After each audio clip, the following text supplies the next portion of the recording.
যোৰহাটত শিখ ধৰ্মাৱলম্বীসকলৰ দশম গুৰু শ্ৰী গুৰু গোবিন্দ সিংজী মহাৰাজৰ জন্মজয়ন্তী উদযাপন। সমগ্ৰ দেশৰ লগতে যোৰহাটতো শিখ ধৰ্মাৱলম্বীসকলৰ দশম গুৰু শ্ৰী গুৰু গোবিন্দ সিংজী মহাৰাজৰ পবিত্ৰ জন্মজয়ন্তী অতি ধৰ্মীয় শ্ৰদ্ধা আৰু উৎসাহেৰে পালন কৰা হয়। এই উপলক্ষে আজি যোৰহাটত এক বৰ্ণাঢ্য ধৰ্মীয় শোভাযাত্ৰা উলিওৱা হয়। যোৰহাটৰ ৰামগড়ীয়া সভা গুৰুদ্বাৰৰ পৰা আৰম্ভ হোৱা এই ধৰ্মীয় শোভাযাত্ৰা ৰজাবাৰীৰ সন্তোষা গুৰুদ্বাৰলৈকে অগ্ৰসৰ হয়।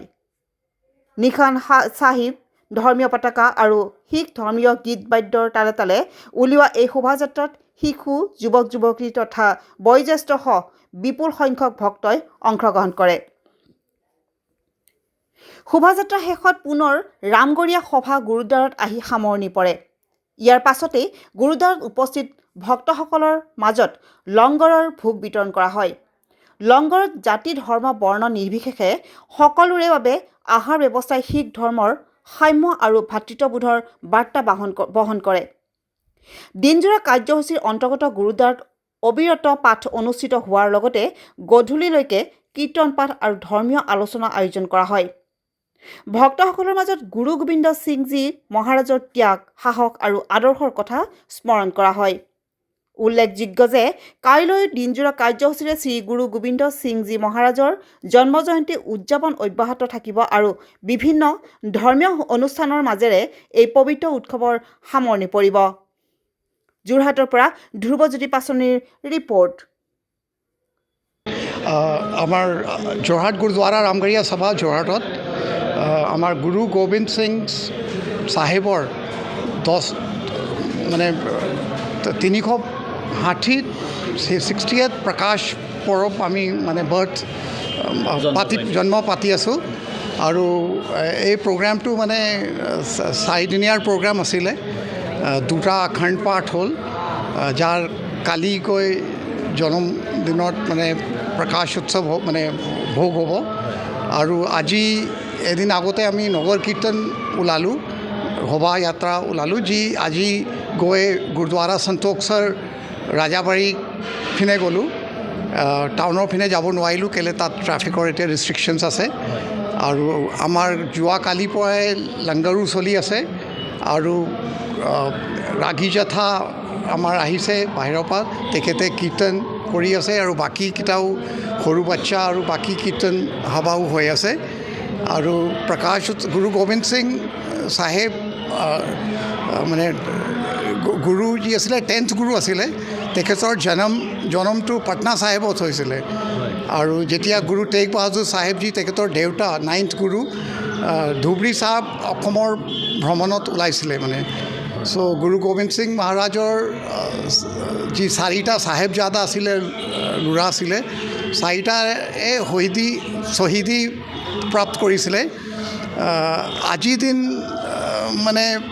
সিহঁতৰ ছোটা চাহেবজাদে যি 2জন যি সৰু সিহঁতৰ গুৰু গোবিন্দ সিং মহাৰাজৰ ল'ৰা আছিলে, তাৰ শ্বহীদী দিৱসো আছে।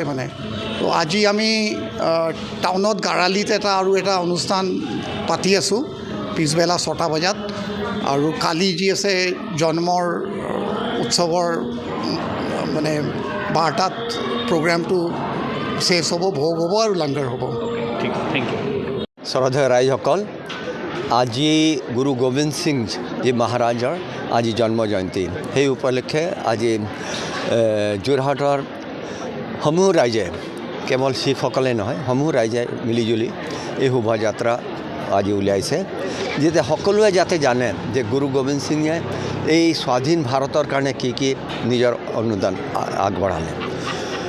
শ্ৰী গুৰু গোবিন্দ সিংজীৰ পিতৃ গুৰু অৰ্জুন দেৱৰ সময়ত পঞ্চম গুৰু, তেখেত শিখসকলৰ পঞ্চম গুৰু।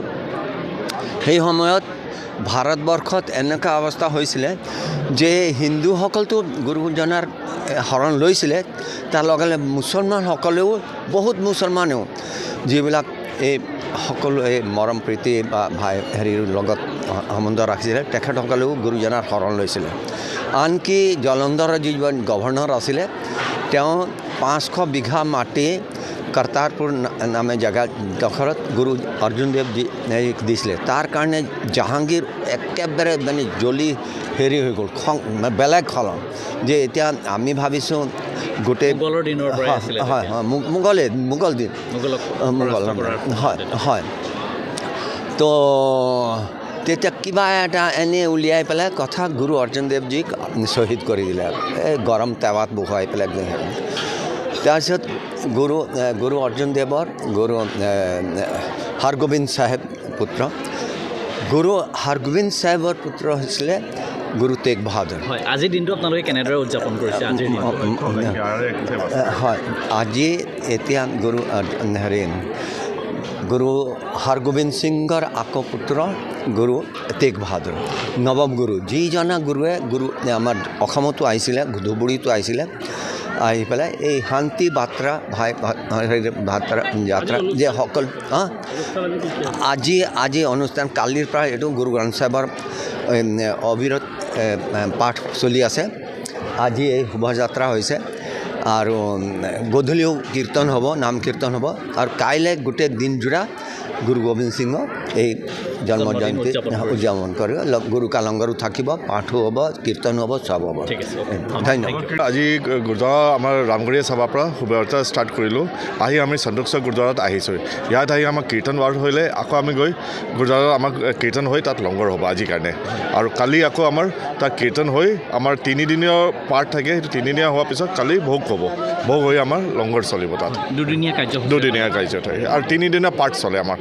আৰু দুইদিনীয়া কাৰ্য হৈ যায় ঠিক আছে যিকোনো খবৰ আৰু বিজ্ঞাপনৰ বাবে যোগাযোগ কৰক 7896121996